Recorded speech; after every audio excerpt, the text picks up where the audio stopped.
Hi friends, मैं ओका पूजन और आज हम सीखने वाले कैपेसिटर और उसके वेरियस टाइप। देखो, ये चैप्टर स्टार्ट करने से पहले आपको इतना तो पता होना चाहिए कि इलेक्ट्रिकल की फील्ड में जितने भी कंपोनेंट होते हैं या तो वो पैसिव कंपोनेंट हो सकते हैं या फिर वो एक्टिव कंपोनेंट हो सकते हैं। अगर इसको सिंपल भाषा में समझाओ, अगर एक ऐसा एलिमेंट है जो सर्किट के अंदर एक सोर्स की तरह काम करता है, मतलब कि जो एनर्जी को सप्लाई करता है या पावर को गेन करता है, उसको हम एक्टिव कंपोनेंट कहते हैं। लेकिन अगर एक ऐसा एलिमेंट है जो एनर्जी को कंज्यूम करता है या हम कह सकते हैं कि एनर्जी को स्टोर करने का काम करता है, उसको हम पैसिव कंपोनेंट कहते हैं। तो हमारा जो कैपेसिटर है वो एक तरह का पैसिव कंपोनेंट है जो एनर्जी को इलेक्ट्रिकल चार्ज के फॉर्म में स्टोर कर लेता है और जरूरत पड़ने पर सर्किट में चार्ज को रिलीज भी कर देता है। अब एक कैपेसिटर इलेक्ट्रिकल चार्ज को स्टोर कैसे कर लेता है वो समझ लेते हैं। कैपेसिटर में दो कंडक्टर प्लेट होती है जिनके बीच में एक इंसुलेटर मटेरियल रख दिया जाता है। वैसे इस इंसुलेटर मटेरियल को डाइलेक्ट्रिक मटेरियल भी कहते हैं और ये dielectric material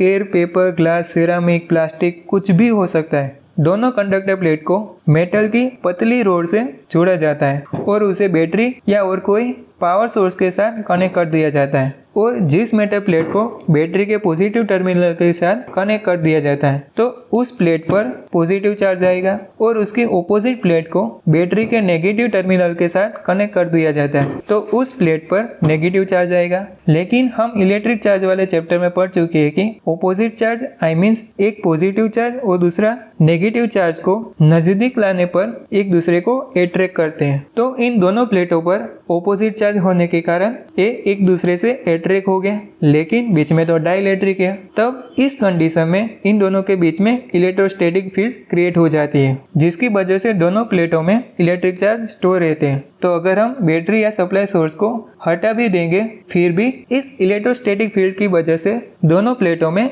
electric charge store रहेगी और लंबे टाइम तक दोनों प्लेटों के बीच पोटेंशियल डिफरेंस बना रहेगा। लेकिन बैटरी को डिस्कनेक्ट करने के बाद अगर किसी लोड को कैपेसिटर के साथ कनेक्ट कर दिया जाए तो इस प्लेट के जो नेगेटिव चार्ज है वो लोड के अक्रॉस फ्लो होके इस पॉजिटिव चार्ज वाले प्लेट में आ जाते हैं और ये नेगेटिव चार्ज बल्ब के अक्रॉस तब तक फ्लो होता रहेगा जब तक इन दोनों प्लेटों के बीच पोटेंशियल डिफरेंस इक्वल नहीं हो जाता।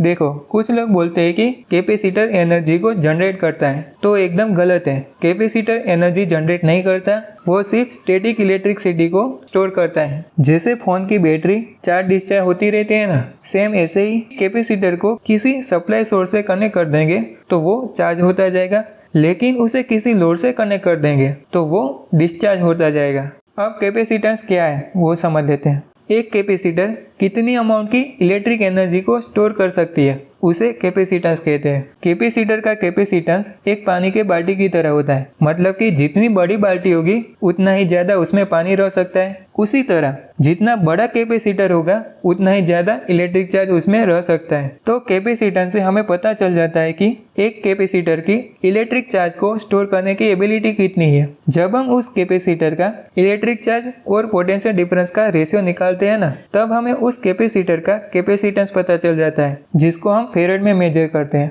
वैसे 1 फेरेड बहुत ही ज्यादा अमाउंट की कैपेसिटेंस होती है, इसलिए ज्यादातर कैपेसिटर में केवल कुछ फ्रैक्शन ऑफ अ फेरेड ही इस्तेमाल होता है। For example micro farad, nano farad, pico farad, right. Capacitor में जैसे जैसे कंडक्टर प्लेटों के बीच की दूरी कम करते जाते हैं और जैसे जैसे कंडक्टर प्लेट का सरफेस इंक्रीज करते जाते हैं वैसे वैसे कैपेसिटर का कैपेसिटेंस इंक्रीज होता जाता है। और डाइलेक्ट्रिक मटेरियल कौन सा यूज किया है उस पे भी वेरी करता है कैपेसिटेंस। तो डाइलेक्ट्रिक की जितनी ज्यादा परमिविटी होगी उतनी ज्यादा उसकी कैपेसिटेंस भी होगी। कैपेसिटर के बहुत सारे टाइप्स हैं। अभी इस वीडियो में फिक्सेड कैपेसिटर और उसके दो टाइप्स, पोलर कैपेसिटर और non polar capacitor, and last में वेरिएबल कैपेसिटर के बारे में समझेंगे। बाकी के उनके भी जो टाइप्स हैं वो हम किसी और वीडियो में समझ लेंगे।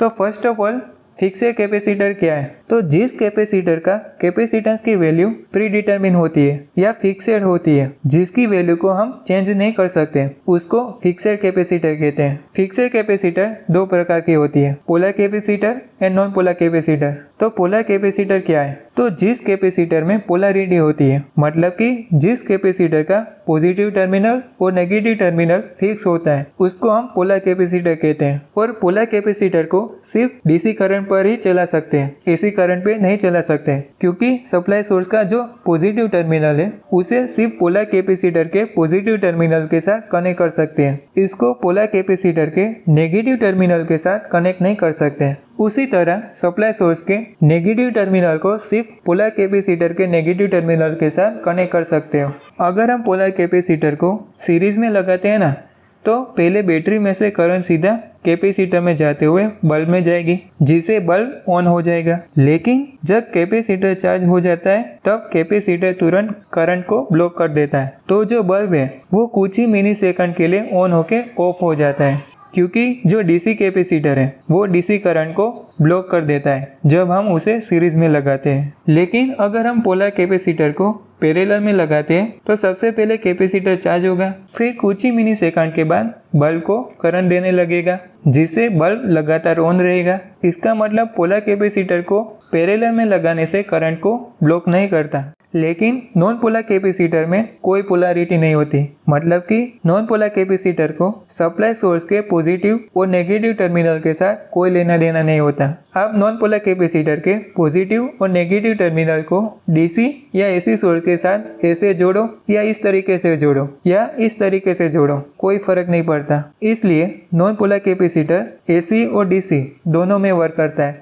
पोलर कैपेसिटर की तुलना में नॉन पोलर कैपेसिटर इससे उल्टा काम करता है। अगर हम नॉन पोलर कैपेसिटर को सीरीज में लगाते हैं ना, तो सप्लाई सोर्स से आ रही करंट कैपेसिटर में जाती है, जिससे कैपेसिटर चार्ज होने के बाद बल्ब को करंट देना शुरू कर देता है। लेकिन अगर हम नॉन पोलर कैपेसिटर को पैरेलल में जोड़ते हैं ना, तो सप्लाई सोर्स से आ रही करंट कैपेसिटर में जाती है, जिसे कैपेसिटर चार्ज हो जाने के बाद करंट को ब्लॉक कर देता है, जिससे बल्ब को करंट नहीं पहुंचता। अब वेरिएबल कैपेसिटर क्या है? तो वेरिएबल कैपेसिटर वो कैपेसिटर होते हैं जिसकी वैल्यू को हम शाफ्ट की मदद से घुमाकर वेरी कर सकते हैं, यानी कि चेंज कर सकते हैं, उसको हम वेरिएबल कैपेसिटर कहते हैं। इसका उपयोग कई सारे उपकरणों में किया जाता है, जैसे कि टीवी में, इंडक्शन कुकर में, एंटेना ट्यूनिंग में इसका यूज होता है। वेरिएबल कैपेसिटर को दो तरीकों से कंट्रोल किया जाता है, मैकेनिकली एंड इलेक्ट्रिकली, जिसको हम किसी और वीडियो में समझेंगे। कैपेसिटर के यूसेज की बात करें तो एसी और डीसी करंट को स्टोर करने में,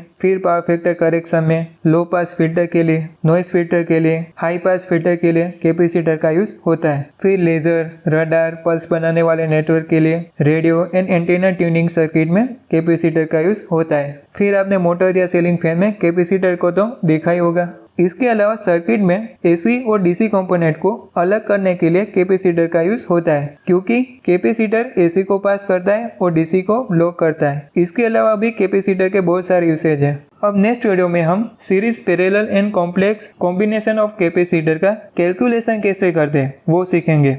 फिर उसके नेक्स्ट वीडियो के बाद हम कैपेसिटर के बाकी बचे सभी टाइप्स ऑफ कैपेसिटर को 1 by 1 समझेंगे। तब तक के लिए keep learning and keep growing.